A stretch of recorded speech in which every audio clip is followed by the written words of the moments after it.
안녕하세요. 저는 올해 30대 후반 여자이고 3살 된 남아를 키우고 있는 유부녀입니다. 남편과는 소개팅으로 만났습니다. 직장을 다니다가 아이를 임신하게 된 후에는 그만뒀고요. 현재는 집안 일과 육아에만 전념하고 있고요. 그러던 어느 날부터인가 남편이 기운이 없어 보이더라고요. 언뜻 보아도 걱정, 근심이 가득한 얼굴이었습니다. 제가 무슨 일이냐고 물어보면 항상 회사 일이 바빠서 그렇다고 했죠. 일이 요즘 너무 많고 힘들다고요. 저는 있는 그대로 믿었습니다. 정말 요즘 회사 일이 바빠서 그런 거라고 생각했죠. 남편이 며칠 동안 회사 업무가 많다면서 이등이 잦았거든요. 새벽에 들어오는 날이 많았어요. 저는 그런 남편이 걱정스러워서 나름대로 신경 썼습니다. 영양제도 챙겨 먹였고요. 몸보신 음식도 만들어주면서 남편에게 더 신경을 쓰려고 노력을 했어요. 그런데도 남편의 얼굴은 날이 갈수록 어두워지더라고요. 혹시 내가 모르는 걱정이 있나 싶어서 솔직하게 말해보라고 했습니다. 혹시 혼자서 쏘가리하는 걱정이나 고민이 있으면 말해보라고요. 그러자 남편이 생각이 정리되면 말하겠다고 하더라고요. 그 이야기는 저에게 말을 하지 못하는 걱정이나 고민이 있다는 거잖아요. 그 말을 들으니 저 역시도 걱정이 되더라고요. 밤마다 잠을 설칠 만큼이요. 별 생각을 다 했습니다. 혹시 회사를 그만둔다고 하나? 아니면 회사에서 잘렸나? 몫이 어디가 아픈가? 등등 할 수 있는 생각은 다 해봤는데 도무지 답을 모르겠더라고요. 그러던 중 어느 날에 남편이 저에게 묻더군요. 자신을 어디까지 이해할 수 있다고요? 그게 무슨 말이냐고 했더니 그냥 대답해보라더군요. 자기를 어디까지 믿고 이해할 수 있냐고요. 저는 솔직하게 대답했습니다. 그게 무엇이냐에 따라 다를 것 같다고요. 하지만 최대한 이해하고 믿어보려고 노력할 거라고요. 그러자 아무 말도 없이 깊은 생각에 빠지더군요. 참다 못해서 재촉했습니다. 대체 무슨 걱정이랑 근심이 있길래 뭘 그리 오래 생각하냐고요. 그냥 함께 걱정하고 고민해보면 안 되냐고요. 남편이 제 말을 듣고 자신에게 조금만 더 시간을 달라고 하더군요. 아직 자신도 생각이 다 정리가 안 됐다고요. 어쩌겠어요. 알겠다고 했죠. 기다리겠다고요. 그로부터 일주일 정도 지났나? 토요일이었습니다. 평소와 비슷한 주말을 보냈죠. 아이 보고 빨래하고 청소하고 식사 준비하고 남편은 어디가 아픈지 거의 하루 종일 누워있더라고요. 저를 도와서 빨래를 널고 아이를 볼 때를 제외하고 거의 침대에만 누워있었습니다. 당연히 걱정이 됐죠. 어디 아프냐고 물었습니다. 많이 아프면 병원에 가보라고요. 남편은 한사코 됐다면서 괜찮다고 하더군요. 그리고 그날 저녁이었습니다. 아이가 평소보다 일찍 잠들어서 노트북으로 평소에 보고 싶었던 드라마를 거실에서 보고 있는데 남편이 안방에서 나와 소파에 앉더라고요. 그러더니 저에게 이야기 좀 하자는 겁니다. 올게 왔구나 하는 생각이 들었습니다. 그래서 드라마를 끄고 남편 옆에 앉았죠. 그리고 할 말 있으면 해보라고 했습니다. 제 말에 남편이 잠시 깊은 생각을 하더니 벼랑간 일어나서 제 앞에 무릎을 꿇는 게 아니겠어요? 정말 너무 놀랐습니다. 상상도 못했던 남편의 모습이었으니까요. 제가 당황해하면서 대체 왜 이러냐고 물었죠. 일어나라고요? 갑자기 왜 무릎을 꿇냐고요? 그러자 남편이 울먹거리면서 미안하다고 하는 겁니다. 그 미안하다는 말에 심장이 덜컹했습니다. 아무래도 큰일이 일어난 것 같다는 예감이 들었거든요. 그래서 남편에게 바로 물었습니다. 다른 여자가 생겼다고요? 바람을 피우냐고 물었어요. 남편이 아내에게 무릎을 꿇고 미안하다고 하는 건 바람 피우는 거 말고는 없다고 생각했거든요. 그러니까 남편이 아니라고 하더군요. 그럼 대체 무슨 일이냐고 했더니 어렵게 입을 열었습니다. 얼마 전에 자신에게 아이가 있다는 걸 알게 됐다고요. 그게 대체 무슨 말이냐고 했더니 말 그대로랍니다. 아이가 있대요. 제 남편에게요. 제가 모르는 아이가 있답니다. 믿기지 않았어요. 그럼 저에게 아이가 있다는 것을 숨기고 결혼한 거냐고 했더니 아니랍니다. 자신도 아이가 있다는 것을 몰랐대요. 얼마 전에 알았답니다. 남편의 말은 이러했습니다. 저를 만나기 전에 만났던 여자친구에게서 연락이 왔답니다. 무슨 일이냐고 했더니 다짜고짜 아이를 데려가라고 했답니다. 일단 만나자고 했대요. 그래서 전 여친을 만났다고요. 그런데 전 여친이 어린 남자아이를 함께 데려왔대요. 그리고 그 아이가 남편의 아이라고 했대요. 처음에는 믿지 않았답니다. 거짓말인 줄 알았대요. 그런데 전 여친이 그러더랍니다. 남편과 헤어지고 난 후에 임신 사실을 알게 됐다고요. 남편에게 그 사실을 말하려고 했는데 그렇게 되면 남편과 원하지 않는 결혼을 하게 될 수도 있다는 생각이 들었대요. 그때 당시 좋지 않게 헤어졌던 터라 남편과 절대로 결혼은 하고 싶지 않았답니다. 그래서 그 전 여친은 남편에게 말하지 않았대요. 어차피 남지 않을 거니까요. 그런데 막상 지우려고 했는데 그게 잘 되지 않았답니다. 죄책감이 들었다고요. 결국 전 여친은 아이를 낳기로 결심하고 혼자 아이를 낳은 거죠. 그리고 지금까지 혼자서 아이를 키웠고요. 남편이 이런 엄청난 사실을 왜 이제 와서 말하냐고 했더니 아이를 데려가라고 했답니다. 도무지 자신이 키울 수가 없다고요. 형편이 너무 좋지 않아서 아이를 보육원에 맡겨야 할 상황이라고요. 남편이 자신은 이미 결혼을 했고 아이까지 있다고 했더니 전 여친이 그럼 이 아이는 보육원에 그냥 버릴까? 라고 했답니다. 남편은 일단 그 아이가 자신의 아이인지 확인을 해야 했대요. 그래서 유전자 검사를 의뢰했답니다. 결과는 전 여친 말대로 남편의 아이가 맞았고요. 그 이후에 전 여친과 아이가 살고 있는 집에 방문을 했는데 말도 안 나왔답니다. 집안이 정말 엉망진창이었대요. 방 안에는 소주병이 나뒹굴었고요. 잘 치우지도 않아서 바퀴벌레도 엄청 많았답니다. 아이에게 밥도 제대로 챙겨주지 않는 것 같았대요. 컵라면 용기가 가득 쌓여 있었고요. 그런 집안에서 아이랑 그동안 둘이서 살고 있었다고 생각하니 마음이 좋지 않았답니다. 전 여친이 남편에게 그랬대요. 자기 사는 꼴 보니 어떠냐고요. 나름 책임지고 아이를 낳아서 잘 키워보려고 노력했는데 도무지 안 될 것 같다고요. 그런데 얼마 전에 일본에서 일하고 있는 언니가 제안을 했답니다. 일본으로 와서 일해보지 않겠냐고요. 그런데 조건이 혼자 오라고 했답니다. 아이 없이 혼자 와야 한다고요. 공동 주거 공간을 사용해야 하는데 아이가 있으면 곤란하다고요. 전 여친은 자신이 일본에 가면 새로운 인생을 살 수 있을 것 같다면서 아이를 데려가라고 했대요. 아이를 8년 동안 키웠으니 남은 인생은 남편이 키우라고요. 자기가 일본에서 어느 정도 자리를 잡으면 몇 분 되지 않아도 양육비는 제때 보내겠다고 했다고요. 제가 그래서 아이는 어디 있냐고 했더니 시댁에 있답니다. 현재 시어머니랑 시아버지께서 아이를 봐주고 있다고요. 황당하더군요. 기가 막혀서 말이 나오지 않았습니다. 물론 남편이 완전히 잘못했다고는 생각하지 않았습니다. 남편도 모르고 있던 일이니까요. 결혼 전의 일이고요. 그런데 한편으로는 남편이 정말 몰랐을까? 아이가 있다는 걸 숨기고 나랑 결혼한 건 아닌가? 하는 의심이 들었던 것도 사실입니다. 저는 일단 아이를 제 두 눈으로 봐야 했습니다. 그래서 그 다음 날에 바로 시댁으로 갔죠. 남편 말대로 아이는 그곳에 있더군요. 누가 봐도 남편 아이가 맞았습니다. 남편을 빼다 박았더라고요. 심지어 현재 3살인 우리 아들이랑도 비슷했고요. 시어머니와 시아버지는 죄인처럼 제 눈치만 보시더라고요. 계속해서 저에게 공공이는 몰랐대. 얼마 전에 알았다더라라는 말만 되풀이하셨습니다. 저는 일단 유전자 검사를 했습니다. 정말 남편 아이가 맞는지 제 두 눈으로 확인했어야 했어요. 결과는 남편 아이가 맞았습니다. 짐작하고 있던 사실이라 별로 놀랍지도 않더군요. 남편은 아이를 키우고 싶다고 했습니다. 존재조차 모르고 있었던 아이지만 모른 척 할 수 없다고요. 아이를 도무지 아이 엄마랑은 살게 할 수 없다고 했습니다. 그런 곳에서 아이를 키우게 할 수 없다고요. 게다가 만약 자신이 아이를 책임지지 않으면 아이는 보육원에 데리고 가야 하는 상황이라고 했고요. 너무 무책임하게 느껴지더군요. 모든 것을 이미 자신이 결정하고 저에게 통보하는 거니까요. 그래서 정말 고래고래 소리를 지르면서 그냥 보육원에 버리라고 했습니다. 부모가 모두 책임지지 못하는 아이를 내가 왜 책임져야 하냐고요.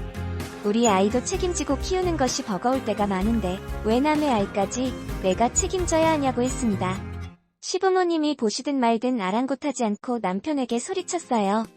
그랬더니 남편이 정 힘들면 각자 살자고 하더군요.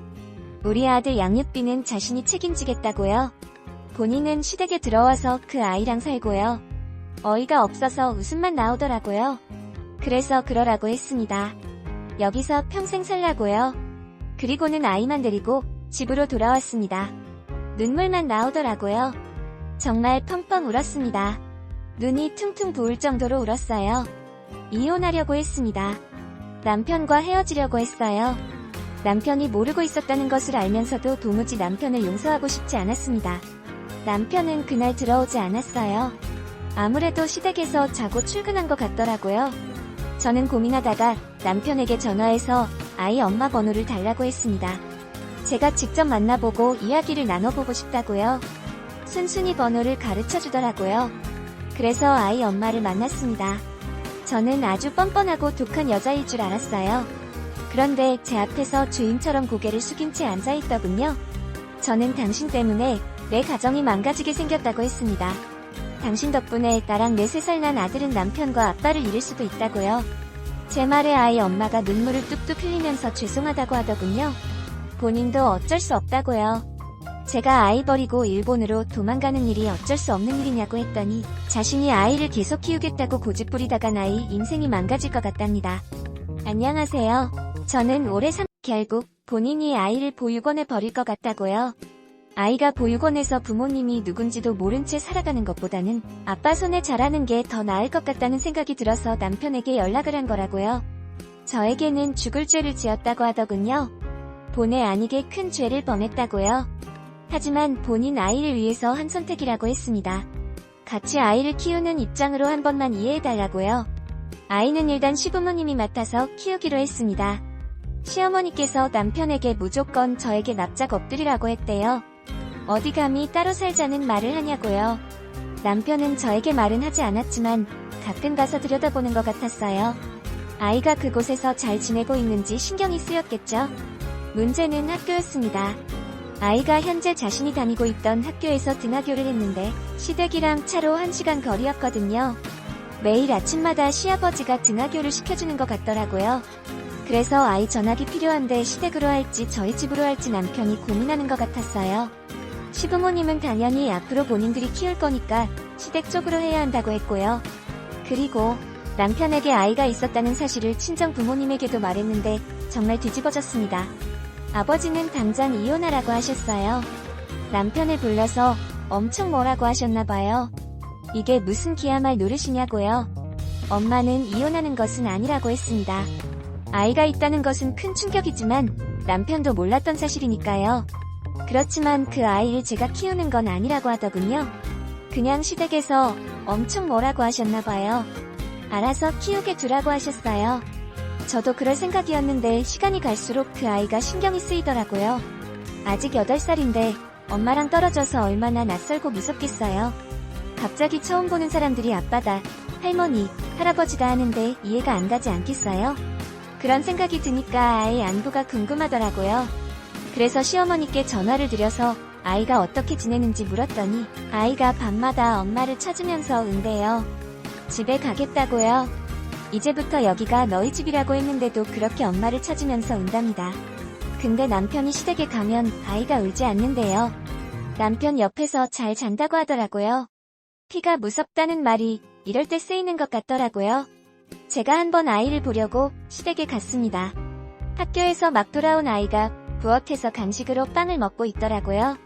아이한테 다가가서 너는 무슨 빵 좋아해? 라고 물었더니 팥빵을 좋아한다고 하더라고요. 참 신기한 게 저희 남편도 팥빵을 진짜 좋아하거든요. 그때 이 아이는 남편 아이가 맞구나 하는 생각이 새삼 다시 들더군요. 아이랑 잠깐 같이 놀아줬는데 저를 잘 따르더라고요. 게다가 저희 아들이랑도 아주 잘 놀았고요. 저희 아들이 낯을 잘 가리는데 희한하게 그 아이는 낯설어하지 않더라고요. 게다가 그 아이가 움직이기만 하면 뭐가 그리 좋은지 방긋방긋 웃더라고요. 아이도 아이가 마음에 들었는지 잘 놀아줬고요. 그렇게 아이랑 놀아주고 집에 가려는데 그 아이가 저한테 와서 언제 또 오냐고 하더군요. 제가 아줌마가 또 왔으면 좋겠어 라고 물으니 고개를 끄덕이더라고요. 제가 그때 아이에게 무심코 넌 아줌마가 마음에 드니? 라고 했습니다. 좀 투명스럽게요. 그러자 아이가 저를 올려다보면서 아줌마 좋아요 라고 하더군요. 그날 집에 와서는 밤에 잠이 잘 오지 않았어요. 계속 그 아이 생각이 나서요. 도무지 머릿속에서 아이 얼굴이 떠나가질 않더라고요. 그러던 중 일이 터졌습니다. 새벽에 거실에서 자고 있던 남편 휴대폰이 울리는 소리가 들렸어요. 그 바람에 저도 잠에서 깼고요. 전화를 받은 남편이 급하게 나갈 준비를 하더라고요. 거실로 나가서 무슨 일이냐고 물었더니 아이가 아프답니다. 열이 엄청나다고요. 그래서 방금 시부모님이 구급차를 불러서 아이를 데리고 응급실에 갔다고요. 남편이 급히 가봐야 한다고 하더군요. 남편이 가고 저도 제대로 잠이 오지 않았습니다. 아이가 아프다고 하니 걱정은 되더라고요. 큰 눈으로 밤을 지새우고 아침에 남편에게 전화를 걸어서 아이는 괜찮은지 물었더니 한 이틀 정도 입원해야 한다고 하더라고요. 의사가 그러는 편이 좋다고 했대요. 아이가 병원에 있다는데 안 가볼 수 있나요? 아들을 친정에 맡기고 병원에 갔죠. 작은 아이가 병원복을 입고 링게를 맞고 있는 모습을 보니 마음이 좋지 않더라고요. 그런데 아이가 저를 보자마자 갑자기 막 울더라고요. 어머니가 당황해하시면서 왜 우냐고 아이를 달래봐도 아이가 엄청나게 울더라고요. 보다 못해 제가 아이를 안고 달랬더니 울음을 그치더라고요. 제가 울음을 그친 아이한테 왜 울었냐고 물었더니 모른대요. 갑자기 눈물이 났다고 하더군요. 아이만 잠깐 보고 집에 가려고 했는데 아이가 저를 놓아주지 않더라고요. 제 옷깃을 꼭 잡고 잠을 잤어요. 저보고 집에 가지 말라고 하더군요. 그래서 결국 시어머니를 보내고 제가 병실을 지켰습니다. 다음날 아침에 아침 먹이고 세수시키고 하는데 아이가 저에게 그러더라고요. 저는 어떻게 하면 볼 수 있냐고요. 저보고 언제 자기 집에 오냐고 하더군요. 제가 아이한테 너 아줌마랑 살고 싶어? 라고 물으니까 아무 말도 못 하더라고요. 제가 왜 살기 싫어? 라고 했더니 그런 말 하면 할머니한테 혼난대요. 할머니가 예쁜 아줌마 이야기하지 말라고 했답니다. 예쁜 아줌마랑은 살고 싶다는 말 하지 말라고요. 제가 솔직하게 나랑 살고 싶냐고 물으니 그렇다고 하더군요. 아무래도 제가 엄마랑 비슷한 또래이니까 저를 더 찾는 것 같더라고요. 그런 아이를 보니 막상 안 된다는 말이 나오지 않더라고요. 왠지 아이에게 마음이 쓰이는 건 어쩔 수 없었고요. 그 이후로 저는 정말 많은 고민을 했습니다. 그런 아이를 보다 신중하게 생각했어요. 어쩔 수 없어 골지 않은 아이도 잘 키울 수 있는 사람인지 한 아이의 인생을 평생 책임져야 하는 부분이기에 제가 과연 내가 남지 않은 아이도 판단해봐야 했거든요.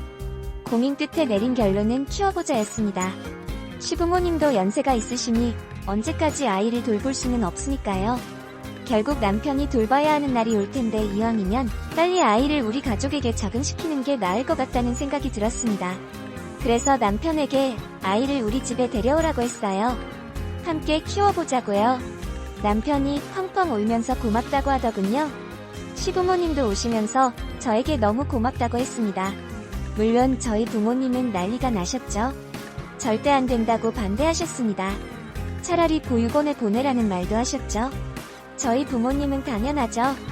당신 딸이 고생할 것을 생각하면 그렇게 나오시는 게 당연합니다. 저라도 그렇게 말했을 거예요. 그래서 저희 부모님을 설득시키는데 좀 시간이 걸렸습니다. 자식 이기는 부모 없다고 결국 저희 부모님도 허락을 하시더라고요. 그래서 아이를 데리고 왔습니다. 그리고 저희 집에서 학교를 보냈죠. 갑자기 아들 둘을 키워야 했기에 쉽지는 않았어요. 사실 내년쯤에 아들을 친정엄마께 맡기고 직장에 다니려고 했거든요. 그런데 아이가 둘이나 생기는 바람에 무산되고 말았죠. 처음 한 달 동안은 괜히 그랬나? 후회할 짓을 했나? 라는 생각도 들더라고요. 솔직하게 말하자면 너무 힘들었습니다. 정말 아이 둘을 키우는 것은 너무 고된 일이더라고요. 그래도 남편이 정말 많이 도와줬습니다. 당연히 도와야 한다고 생각은 하지만 제가 생각한 것 이상으로 정말 많이 도와줬어요. 시어머님도 항상 맛있는 반찬을 해다 주셨고요. 아이는 잘 적응할까? 싶었는데 다행히 잘 적응하더라고요. 가끔 밤마다 엄마가 보고 싶다고 울기는 했지만 시간이 지나니 그런 부분도 조금씩 줄어들더군요. 그리고 저는 아이가 알아들을지 모르지만 이렇게 말해주었습니다. 엄마가 너를 두고 도망간 게 아니라고요. 엄마는 엄마의 인생을 살고 이제부터 너는 우리와 함께 새로운 인생을 살면 된다고요. 그럼 언젠가 엄마를 다시 만날 수 있다고 했습니다. 또 혹시 아이에게 깊은 상처로 남지 않을까 싶어 일주일에 한 번씩 심리상담도 받게 했어요. 선생님 말로는 다행히 아이가 괜찮다고 하더라고요. 약간의 불안증이 있기는 했지만 충분히 상담으로 극복할 수 있는 부분이라고 했습니다. 아이는 아직 저를 아줌마라고 부르고 있어요. 남편은 금방 아빠라고 불렀는데요. 그 부분은 시간이 걸리는 부분이라고 생각해요. 갑자기 한순간에 제가 엄마가 될 수는 없으니까요. 저 역시 마찬가지입니다. 바로 한순간에 그 아이를 제 아들도 받아들일 수는 없어요. 아직은 시간이 필요한 부분이지만 천천히 노력해 나가고 있습니다. 다행히 저랑 아이는 사이 좋습니다. 아이가 저를 잘 따라줘요. 나름 집안일도 돕는다고 하고요. 너무 어른스럽게 행동해서 좀 걱정이긴 합니다. 그냥 또래 아이답게 천진난만하게 자라면 좋을 텐데요. 부모님은 허락하셨지만 항상 제 걱정을 하십니다. 쉽지 않은 일인데 할 수 있겠냐고 물으세요. 저는 그럴 때마다 이미 결정한 일이라고 합니다. 결정한 일이니 제가 열심히 한번 잘 키워보겠다고요. 아이 엄마는 본인의 바람대로 일본에 갔습니다. 그곳에서 구체적으로 어떤 일을 하고 있는지는 몰라요. 가끔 남편에게 전화해서 아이 안부를 묻는 것 같기는 하더라고요. 그리고 다음 달부터는 양육비를 보내겠다고 하더라고요. 비록 적은 금액이지만 보내겠다고요. 그러라고 했습니다. 그렇게라도 엄마 도리하라고 했어요. 아이 엄마는 저에게 계속 고맙다고 하더라고요. 은혜는 잊지 않겠다고요. 그런 아이 엄마에게 그랬습니다. 이제부터 제 아들이라고요. 그러니 양육비 보내는 것 이외에는 신경 쓰지 말라고요. 제가 알아서 키울 테니까 양육비까지만 하라고 했습니다. 당연히 그러겠다고 하더군요. 그 이후로 남편에게 연락도 하지 않는 것 같아요. 그냥 정말로 양육비만 보낼 생각인 것 같더라고요. 저는 아직도 걱정이 많습니다. 큰 소리는 쳤는데 제가 잘할 수 있나 싶어요. 요즘도 과연 제가 잘 이겨낼 수 있을까 합니다. 그런데 아이를 보고 있으면 새삼 웃음이 나요. 아이가 생글생글 웃으면서 저를 보면 저도 그렇게 웃음이 납니다. 제가 남은 아이도 아닌데 처음부터 제 아이였다는 생각이 가끔씩 들 때가 있어요. 게다가 웃긴 게 아이가 복숭아 알러지가 있어요. 저도 복숭아 알러지가 있거든요. 아이가 한 번은 왜 자기는 복숭아를 못 먹느냐고 하길래 아줌마를 닮아서 못 먹나 보다라고 했더니 아이가 저를 빤히 보더라고요. 민망할 정도로요. 제가 아이한테 왜? 라고 했더니 아니에요 하면서 딴청을 피우는데 웃더라고요. 배시시 웃었어요. 그 모습을 보고 저도 같이 웃었고요. 아무튼 요즘은 아들들 키우느라 정신없이 삽니다. 하루 24시간이 모자랄 정도로 바쁘게 살아요. 그래도 왠지 힘들다는 생각은 들지 않아요. 왠지 모르게 아이들을 보고 있으면 힘이 납니다. 지금까지 제 이야기를 들어주셔서 대단히 감사합니다. 저는 끝까지 최선을 다해 아이들을 키우겠습니다. 부디 저를 응원해주시기를 바랍니다. 결국 본인이 아이를 보육원에 버리